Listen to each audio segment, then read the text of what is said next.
ভালোবাসা খুব ছোট্ট একটি কথা, তাই না? কিন্তু এই ছোট্ট কথার মাঝে কত মায়া, কত ভালোবাসা লুকিয়ে আছে, ঠিক তোমার আমার ভালোবাসার মতো। একবার ভেবেও দেখিনি তুমি কে, কোথা থেকে এসেছো, কোথায় ছিলে। তোমাকে না দেখেই নিজের চেয়ে বেশি ভালোবেসেছি, অনেক বিশ্বাস করেছি। হয়তো এটাই ভালোবাসা।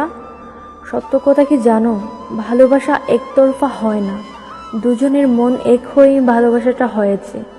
আর এই ভালোবাসা টিকিয়ে রাখার জন্য আমি সব কষ্ট সহ্য করব, কারণ আমি চাই না তোমাকে হারাতে।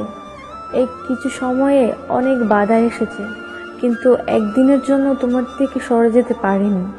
তোমাকে নিয়ে অনেক স্বপ্ন দেখেছি আমি, আর এই স্বপ্নগুলো আমি বাস্তব করব যদি তুমি আমার পাশে থাকো। তোমার জন্য আমার অদ্ভুত একটা মনের টান হয়ে গেছে। তোমার সুখ দুঃখ দূর থেকে আমি উপলব্ধি করতে পারি, আর এটাই আমার অনেক বড় পাওয়া। আমি চাই আমরা সারা জীবন যেন এইভাবে একে অপরের প্রাণ হয়ে বেঁচে থাকতে পারি।